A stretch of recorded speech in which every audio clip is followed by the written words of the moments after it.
अस्सलाम वालेकुम वरहमतुल्लाहि वबरकातुहू।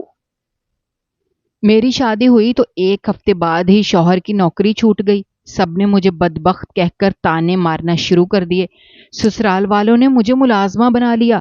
शौहर भी मुझे ही कसूरवार ठहराता। एक ही साल गुजर गया, मेरी गोद में एक बच्चा भी आ गया, लेकिन शौहर की नौकरी ना लगी। फिर सास ने मुझे धक्के देकर घर से बाहर निकाल दिया। मैं वापस मैके आ गई, नौकरी करके अपना बच्चा पालने लगी। 6 महीने ही गुजरे थे कि एक शाम मेरे कदमों तले से जमीन निकल गई, क्योंकि मेरे दफ्तर के मालिक ने मुझे अपने कमरे में बुलवाकर, मैंने सुना है कि मर्द का नसीब औरत से जुड़ा हुआ होता है। मेरे दोस्त की शादी हुई और उसकी तरक्की हो गई। शादी की पहली रात कामरान ने मेरा हाथ पकड़कर मुझसे ये बात कही थी, और मैं शर्माई शर्माई अपनी नजरें नहीं उठा पा रही थी। वो कहने लगे, मुझे भी यकीन है तुम मेरे लिए ऐसी ही किसी खुशखबरी को लाओगी। मैंने कहा, अल्लाह आपके काम में बरकत डाले, आपको तरक्की दे। ये तो हर बीवी की ख्वाहिश होती है कि उसके शौहर की तरक्की हो। यूं तो कामरान में कोई बुराई नहीं थी। शादी के चंद हफ्ते बहुत अच्छे गुजरे, लेकिन अभी हमारी शादी को एक हफ्ता भी नहीं गुजरा था कि कामरान पर पैसों की चोरी का इल्जाम लगाकर उसके बॉस ने नौकरी से निकाल दिया। वो कहने लगा कि दिल तो चाहता है तुम्हें पुलिस के हवाले कर दूं, लेकिन ये मेरा ज़र्फ है कि तुम्हें सिर्फ नौकरी से फारिग कर रहा हूं। कामरान जब घर आया तो बहुत परेशान था। वो कहने लगा, मेरी नौकरी छूट गई है, मेरे बॉस ने मुझ पर चोरी का इल्ज़ाम लगा दिया, मुझे बहुत बेइज्जत करके निकाला है। मेरी सास कहने लगी, हाय हाय, ये क्या हो गया? अभी 8 दिन नहीं गुजरे और तुम्हारी नौकरी छूट गई। मेरी सास का ये कहना था कि कामरान ने बड़ी तीखी नज़र मुझ पे पड़ी थी, जैसे उसकी नौकरी छूटते पर मेरा कसूर हो। कामरान का मूड पहले ही खराब था, मजीद बिगड़ गया। जैसे ही वो कमरे में गया और मैं उसके लिए चाय बनाकर कमरे में गई, तो वो कहने लगा, तुम्हारी मनहूसियत की वजह से मेरी नौकरी चली गई। पिछले 4 साल से मैं काम कर रहा था और मेरे बॉस को मुझसे कभी कोई मसला नहीं हुआ, लेकिन तुम्हारे आते ही देखो मेरी तनख्वाह क्या बढ़नी थी, मेरी तो नौकरी ही छिन गई। मैंने कहा, कामरान, इसमें मेरा तो कोई कसूर नहीं है। वो कहने लगा, तुम्हारी नहूसत का तो है। मैं जब्त कर गई कि शायद वो अभी जहनी तौर पर परेशान है, उसकी नौकरी छूट गई है, इसलिए ऐसा कह रहा है। वक्त के साथ साथ ठीक हो जाएगा। अगले रोज मेरी सास के माथे पर बल पड़े हुए थे। वो कहने लगी, 2 ही तो बेटे हैं मेरे, छोटे बेटे की नौकरी को लगे हुए भी 1 साल नहीं हुआ कि कामरान की नौकरी छूट गई। पता नहीं अब घर का निजाम कैसे चलेगा। मैंने कहा, परेशान ना हो, उनकी नौकरी लग जाएगी। मेरी सास कहने लगी, भाई सीधी सी बात है, कामरान नौकरी करता था, पैसे आते थे, इसलिए मैंने मुलाजमा भी रखी हुई थी, और अब तो वो बिल्कुल ही बेरोजगार होकर बैठ गए, लिहाजा मैंने मुलाजमा की छुट्टी करवा दी है। अब सारे काम तुम्हें करने पड़ेंगे। मेरी शादी को अभी 8 दिन गुजरे थे, लेकिन फिर भी मैं चुपचाप सारे घर का काम करने लगी। मेरी सास सुबह सुबह 6 बजे मेरा दरवाज़ा खटखटा देती और कहती थी, चलो बाहर आओ, सबसे पहले घर की सफाई करो, 7 बजे तक सबका नाश्ता तैयार होना चाहिए। मैं घर की सफाई करती, सबको नाश्ता बना के दे देती। गर्मियां शुरू हो चुकी थीं, इसलिए मेरा आधे से ज्यादा वक्त किचन में गुजरता, क्योंकि सब लोग ही अपनी मर्जी के वक्त पर नाश्ता करते थे। मेरी सास और ससुर को सुबह 7 बजे नाश्ता तैयार चाहिए होता था। देवर जॉब पर जाता था, इसलिए 8 बजे नाश्ता तैयार करना था। कामरान तो आजकल घर ही भी था, तो कभी 9 तो कभी 10 बजे नाश्ता करता, और 12 बजे तक मेरी सास कहती थी, मैं खाना खाऊंगी, इसलिए मुझे फटाफट उनके लिए खाना बनाना पड़ता। कपड़े भी मेरी जिम्मेदारी थे। सब लोग दिन में 2-2 जोड़े बदलते थे। मेरी सास कहती थी कि रोज के रोज धो। मैंने जैसे ही अपनी मशीन निकाली, तो चलो वॉशिंग मशीन में कपड़े धो लूंगी ताकि कुछ आसानी से धुल जाए। तो मेरी सास कहने लगी, बिजली का बिल कौन भरेगा, तुम्हारा बाप, हाथ से कपड़े धो। पहले ही कामरान की नौकरी छूट गई है, पता नहीं सिर्फ फरहान की नौकरी से कैसे गुजारा पड़ेगा। मैं चुप हो गई। सेहन खुला था और खुले सेहन में धूप में बैठी सबके कपड़े धो रही थी। मेरी सास कहने लगी, इसे अच्छी तरह से रगड़ और रगड़ कर धो। दोपहर के 12-12 बजे तक कामरान सोता रहता था, अपनी मर्जी से उठता था, कुछ दिन बाद मैंने कामरान को जल्दी जगा दिया। मैंने कहा, कम से कम आप दूसरी नौकरी की तलाश में तो जाएं, घर बैठे बैठे तो नौकरी नहीं आएगी। मेरा ये कहना था कि उसने मुझे गुस्से से धारते हुए कहा, अपनी बकवास बंद करो, तुम्हारी वजह से मैं घर पर बेरोजगार होकर बैठ गया हूँ। अच्छा खासा मैं काम करता था और अब कह रही है कि मैं जूते घसीटता फिरूं। अगर तुम्हें ज्यादा ही शौक है कि मैं नौकरी की तलाश में धक्के खाऊं तो लाओ दो मुझे मोटरसाइकिल का किराया। मेरे पास कुछ नहीं है। मेरे पास शादी में दबे हुए कुछ पैसे मौजूद थे। मैंने अलमारी खोली, अपने कपड़ों के नीचे से 6-7 हजार निकाले और कामरान को दे दिए। मैंने कहा, ये लें और कोशिश करें कि आपको नौकरी मिल जाए। वो कहने लगा, ये पैसे कहाँ से आए? मैंने कहा, शादी में मुझे मेरी चाचियों मामियों ने सलामी दी थी, ये वो पैसे हैं। उसने सारे पैसे जेब में डाले, नहा धोकर चला गया। शाम 7 बजे वापस आया, कहने लगा, जल्दी से कुछ खाने को दो, भूख लग रही है। मैंने कहा, जल्दी से खाना गर्म किया, उसके सामने खाना रखा, वो खाना खाने लगा। मैंने कहा, कामरान, क्या कहीं नौकरी मिली?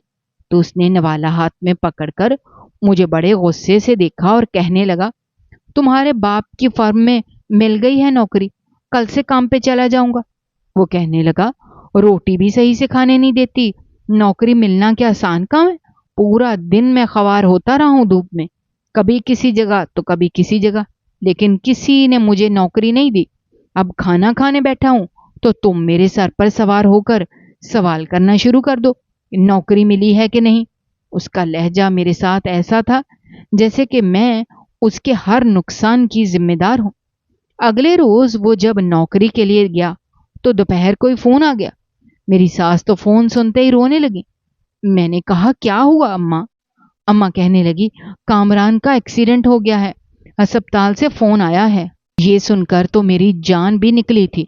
मैं अपनी सास के साथ रिक्शे में बैठकर अस्पताल पहुंची। जब हम हॉस्पिटल के जनरल वार्ड में पहुंची तो कामरान के सर पर, बाजुओं पर, पांवों पर पट्टियां बंधी हुई थी। मैं तो देखकर परेशान हो गई, मेरी सास भी परेशान हो गई। कामरान कहने लगा, इस नहुसत की पटारी की वजह से मेरा एक्सीडेंट हो गया है, मेरी मोटरसाइकिल खटारा हो चुकी है और मैं यहाँ जख्मी हॉस्पिटल में पड़ा हूँ। अम्मा, इसको यहाँ से दफा करें। पता नहीं ये सब्ज कदम औरत जब तक मेरे घर में रहेगी ना, न जाने मेरे घर में और क्या क्या आफतें टूटेंगी। ये सुनकर तो मैं चकरा के रह गई। मैं अब इसकी फिक्र में मरी जा रही थी और वो था कि मुझे ही इल्जाम दे रहा था। मेरा कसूर क्या था? अपनी ही बेहतियाती की वजह से उसका एक्सीडेंट हुआ और इल्जाम मुझे दे रहा था।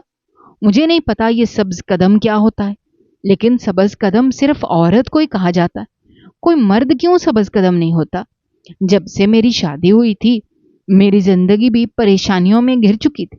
सारे घर के कामों की जिम्मेदारी मेरी सास ने मेरे सर पर इसलिए डाल दी थी कि एक तो मेरा शौहर कमाता नहीं था और उस पर शौहर भी मुझ पर ही इल्जाम लगा रहा था। मेरी आंखों में आंसू थे। मेरी सास कहने लगी, हाय हाय, मेरे बच्चे की तो किस्मत ही फूट गई। जब से ये लड़की हमारे घर बहू बनकर आई है, मेरे बच्चे पे तो मुसीबतों के पहाड़ टूटने लगे हैं। पहले नौकरी गई और अब टांग भी गई, क्योंकि डॉक्टर कह चुका था कि कामरान की टांग की हड्डी टूट गई है, ऑपरेशन करवाना पड़ेगा। मेरी सास कहने लगी, तुम्हारी वजह से ये सब कुछ हुआ है, जाओ जाके अपने अब्बा से कहो कि पैसे दे। मेरे बेटे का ऑपरेशन नहीं हुआ तो देख लेना मैं क्या करती हूँ। मैं तुम लोगों की इज्जत का जनाजा निकाल के रख दूंगी। मैं परेशान उनकी शक्ल देख रही थी कि मैं अपने बाप से क्या कहूं कि जिसने मुश्किल लोगों से कर्जा लेकर मेरी शादी की थी। पता नहीं ससुराल वाले लड़की और लड़की के घर वालों को मोटी असामी क्यों समझ लेते हैं। अब वही उनके अखराजात पूरे करेंगे और बहू उनके घर की मुलाजमा बन के रहेगी। मैंने कहा, अम्मा, इसमें मेरा कोई कसूर नहीं है, कामरान ने ठीक से मोटरसाइकिल नहीं चलाई होगी। मेरा ये कहना था कि कामरान कहने लगा, सुन लिया अम्मा आपने, एक तो इस मनहूस औरत की वजह से मैं आज हॉस्पिटल के बिस्तर पर लेटा हूं। बजाय ये कि ये पैसों का इंतजाम करे, इसे मेरी परवाह ही नहीं है। ये मुझे गलत साबित करने पर तुली हुई है। اگر کوئی اور عورت ہوتی تو روتی پیٹتی اپنے گھر والوں سے جیسے تیسے پیسے لے کر آتی اور میری ٹانگ کا آپریشن کرواتی، لیکن یہ چاہتی ہے کہ میں لنگڑا لولا بن کر پھرتا رہوں اور اس کا محتاج رہوں۔ میں روتی ہوئی ہاسپٹل سے باہر آ گئی، رکشہ پکڑا، سیدھی اپنے میکے چلی گئی۔ میرا ایک ہی بھائی تھا، اس کے اپنے بچے تھے، بیوی تھی، بوڑھے ماں باپ تھے، لیکن پھر بھی میں نے رونا دھونا مچا دیا کہ میرے شوہر کا ایکسیڈنٹ ہو گیا ہے، مجھے پیسوں کی اشد ضرورت ہے۔ میرا بھائی بھی یہ سن کر پریشان ہو گیا، اس نے اپنے دوست سے ادھار پیسے پکڑے اور مجھے ہسپتال لے کر گیا۔ آپریشن کے پیسے بھی ہاسپٹل میں اسی نے بھرے اور مجھے تسلی بھی دی کہ ٹھیک ہو جائے گا، پریشان مت ہو۔ اتنا کچھ کرنے کے بعد بھی کامران مجھے ہر وقت برا بھلا ہی کہتا رہتا۔ آپریشن ہونے کے بعد دوسرے دن اس کی ہاسپٹل سے چھٹی ہو گئی۔ میرے کندھے پر اس نے اپنا سارا بوجھ ڈال رکھا تھا۔ میں ایک عورت تھی، ایک مرد کا بوجھ برداشت کرنا میرے لیے مشکل تھا، لیکن پھر بھی میں نے اف تک نہیں کی۔ اسے گھر لے کر آئے، ہر کام کے لیے مجھے اس کے پاس جانا پڑتا، اس پر بھی مجھے 100 باتیں سناتا۔ کیا بہری ہو؟ میری آواز نہیں آتی؟ کب سے پانی مانگ رہا ہوں؟ تمہاری وجہ سے میں محتاج ہو کے رہ گیا ہوں، میری ٹانگ ٹوٹ گئی ہے۔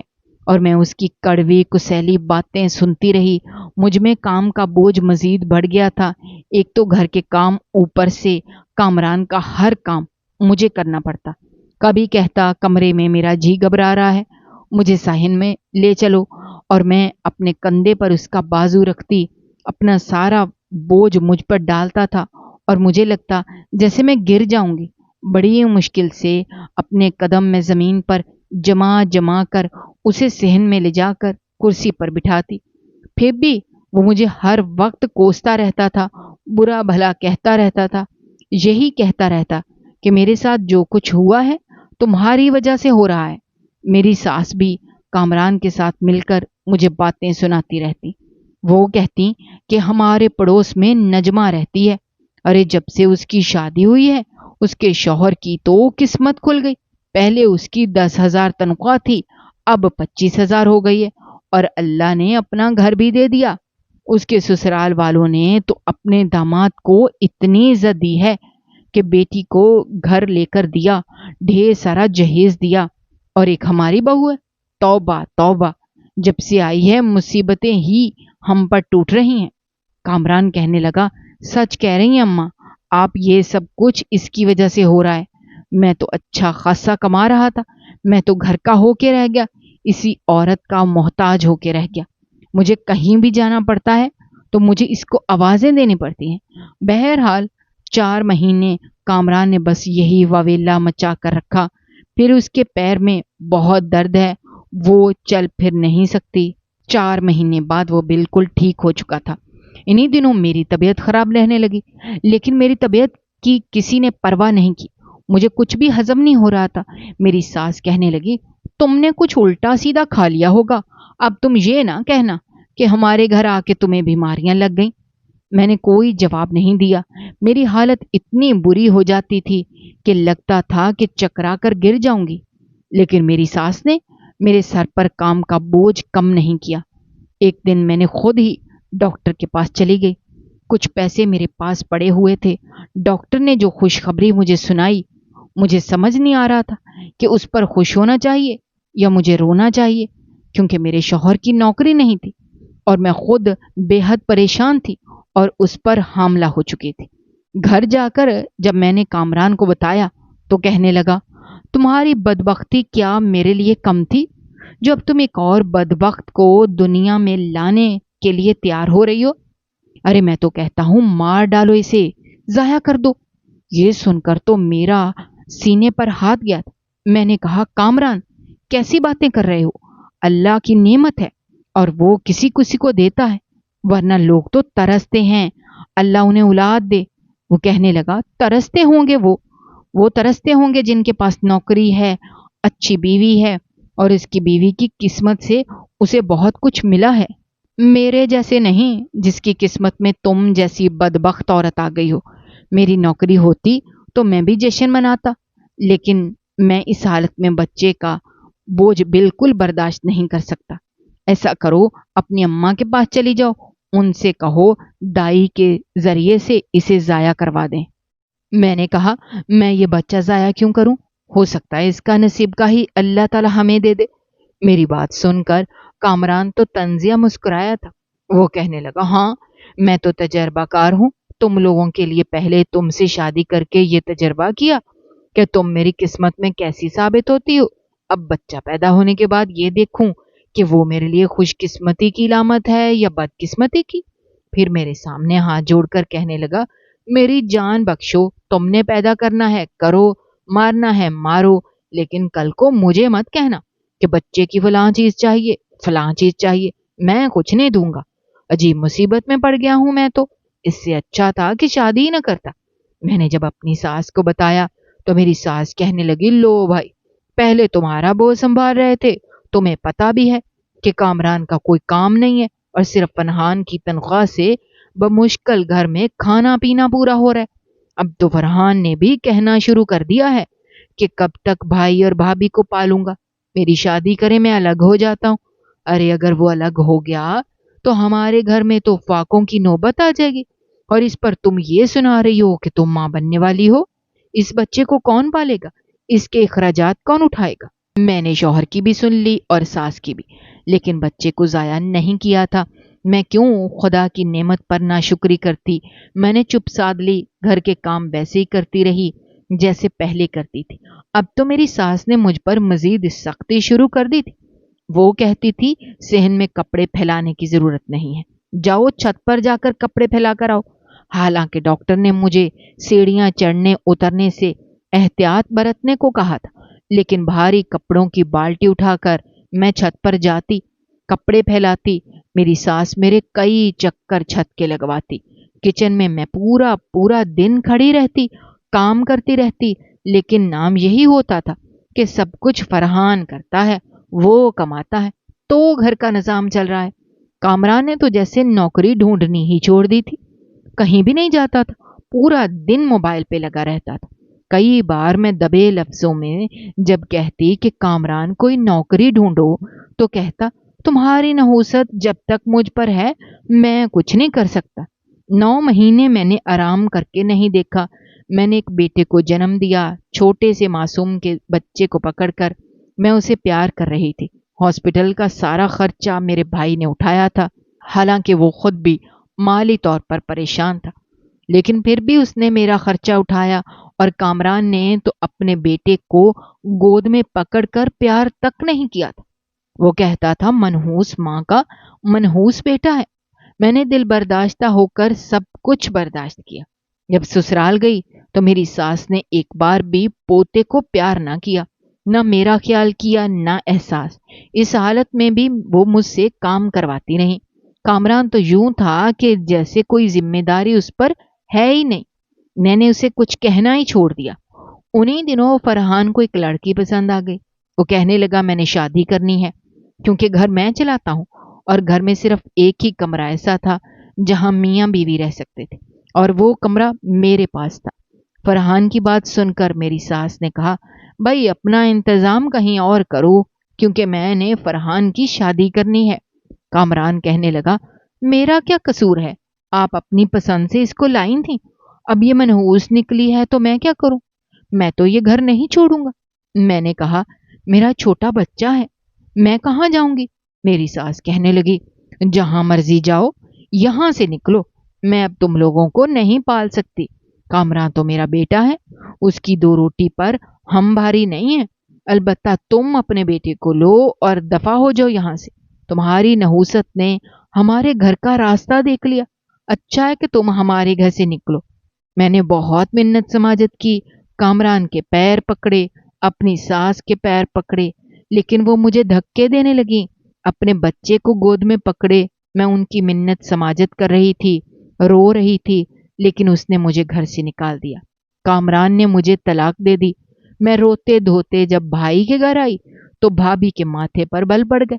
वो कहने लगी, लो भाई, पहले इसका बोझ उठाना पड़ता था, अब इसके बच्चे का भी उठाएंगे। मेरा भाई अपनी बीवी से कहने लगा, चुप हो जाओ, तुम्हें पता नहीं वो किस हालत में वापस आई है। میری بھابھی کہنے لگی بس اپنا گھر تو یہ بسا نہیں سکی، میرا گھر بھی برباد کرنے آ گئی ہے، سنبھالو اپنی بہن کو اور میں میکے چلی جاتی ہوں۔ میں نے بھابھی سے کہا خدا کے لیے آپ کہیں مت جائیں، میں اور میرا بچہ آپ پر بوجھ نہیں بنیں گے۔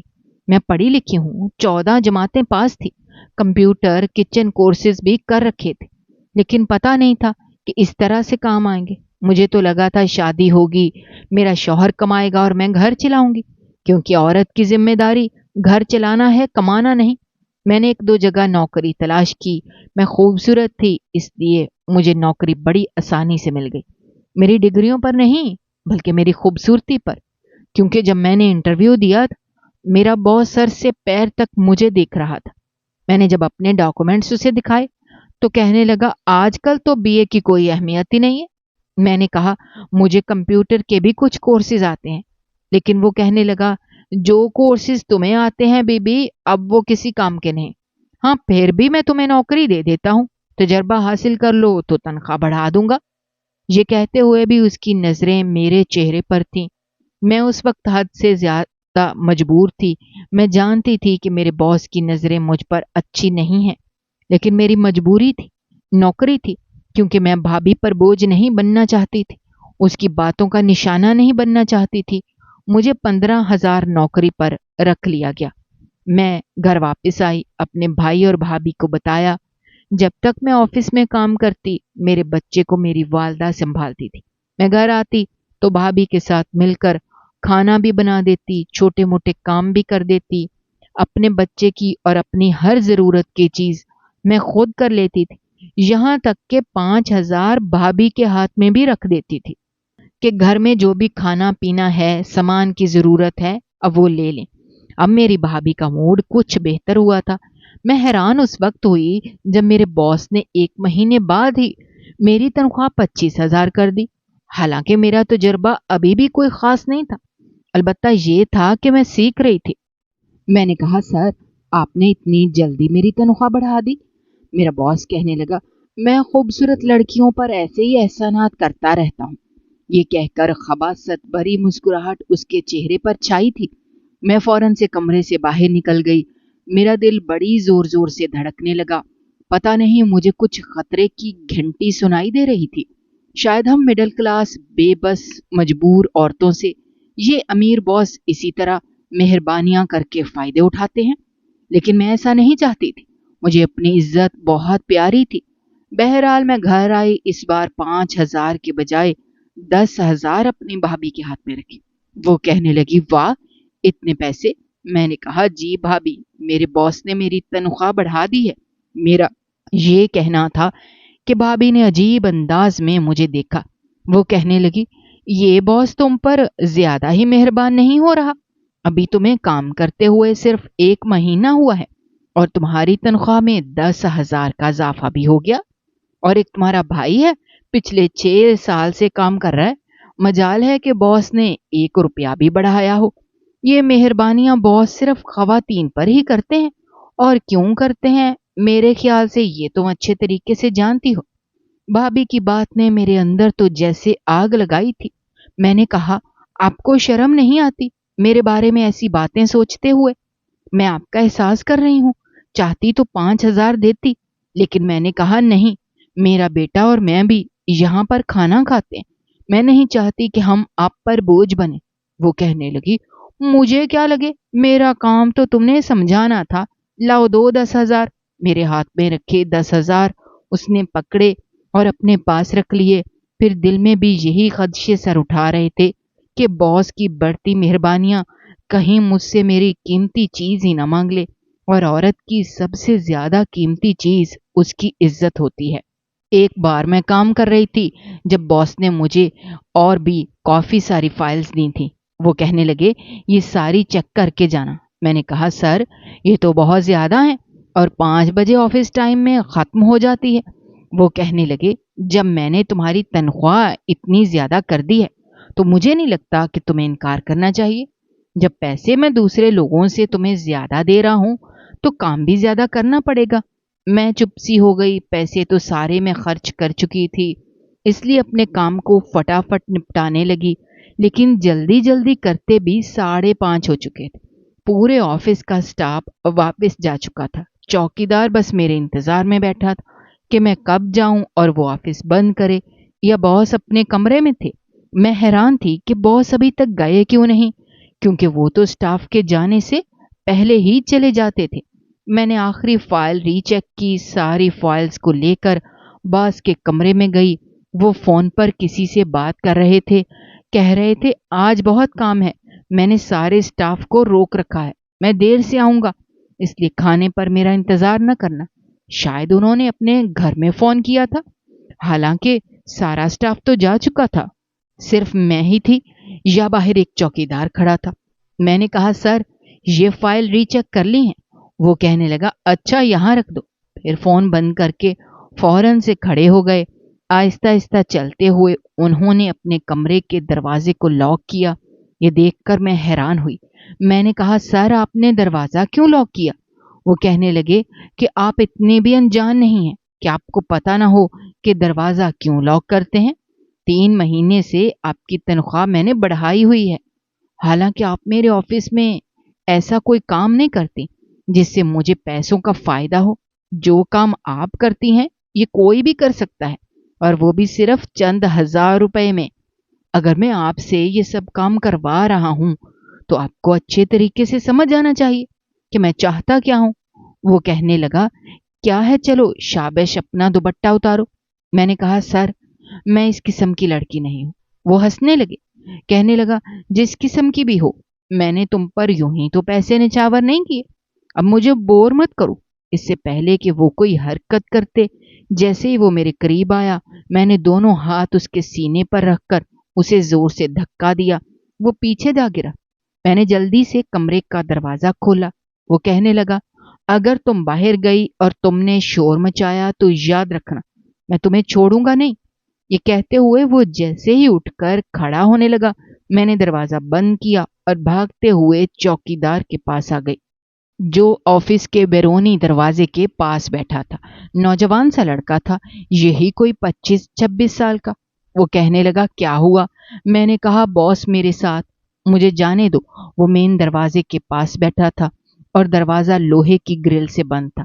उसने जल्दी से दरवाजा खोला और कहने लगा जाओ, भाग जाओ। मैं जैसे ही बाहर गई, उसने दोबारा से अंदर से कुंडी लगा ली और मुझे कहने लगा जल्दी भाग जाओ। मैं उस शख्स का एहसान नहीं भूल सकती थी। जैसे ही बाहर निकली, रिक्शा लिया और घर आ गई। घर आकर मैं फूट फूट कर रोने लगी कि औरत को कहीं भी तहफ्फुज नहीं मिलता। जब शौहर ने ही तहफ्फुज नहीं दिया, किसी और से क्या उम्मीद रखती? शायद मैं वाकई सब्ज कदम हूं। मेरी भाभी कहने लगी तुम जॉब पर नहीं जा रही? मैंने कहा बॉस ने मुझे निकाल दिया है, कहीं और नौकरी ढूंढूंगी। लेकिन उसकी नौबत नहीं आई थी। कुछ रोज बाद वही चौकीदार नौजवान अपनी वालदा के साथ मेरा रिश्ता मांगने आया। मैं हैरान हुई। वो कहने लगा मैं गरीब जरूर हूं, लेकिन आपकी बेटी को इज्जत से रखूंगा। हालांकि मेरे भाई और भाभी ने यह भी बताया कि मेरा एक बेटा भी है, लेकिन उसे इस बात पर भी कोई एतराज नहीं था। और मैं हैरान थी कि क्यों नहीं था। शायद वो मुझसे 1-2 साल छोटा ही था, फिर मुझसे शादी क्यों करना चाहता था? मेरे भाई ने तो जैसे शुक्र किया था, सादगी से मेरा निकाह जमाल के साथ हो गया। मैं रुखसत होकर उसके घर आ गई। छोटा सा घर था लेकिन पुरसकून था। उसकी वालदा की आदत भी बहुत अच्छी थी। मुझे उसके कमरे में बिठाया गया तो मैं अपने बेटे को गोद में लिए बैठी थी। वो कमरे में आया, सबसे पहले उसने मेरी गोद में से मेरे बेटे को उठाया और प्यार करने लगा। मैंने कहा मुझे ये बात समझ नहीं आती, आपने मुझसे शादी क्यों की? वो कहने लगा क्योंकि आप एक शरीफ औरत हैं। वो बॉस आपकी गुर्बत का और बेबसी का फायदा उठाना चाहता था, और मैंने अक्सर लड़कियों को उसके कमरे में देखा है, पैसों की खातिर अपनी इज्जत का सौदा कर देती हैं। लेकिन आपने नहीं किया। बस मुझे यही बात अच्छी लगी। मैं आपको रूखी सूखी खिलाऊंगा, लेकिन कभी भूखा नहीं रखूंगा। मैंने कहा मैं शायद सब्ज कदम हूं, जिसकी जिंदगी में जाती हूं उसकी जिंदगी में मुश्किलात पैदा हो जाती हैं। वो कहने लगा ऐसा कुछ नहीं होता। मेरी शादी को 4 साल हो गए और अब मेरा शौहर अच्छा खासा कमाने लगा है। उसने अपना एक छोटा सा कारोबार शुरू कर लिया। मैं भी घर में ट्यूशन पढ़ाती हूँ और हम दोनों खुश हैं। न तो मैं उसके लिए सब्ज कदम साबित हुई, न ही उसने कभी मुझे मनहूस कहा। जमाल मुझसे कहने लगा, कोई इंसान ना तो मनहूस होता है, न ही सब्ज कदम होता है। ये सब हमारी अपनी ही सोच है। नुकसान होने पर हम यही सब खुद से सोच लेते हैं। अगर हम अपनी सोच को मस्बत रखें तो हमारे साथ हमेशा अच्छा होगा। और शायद सच ही कहता था।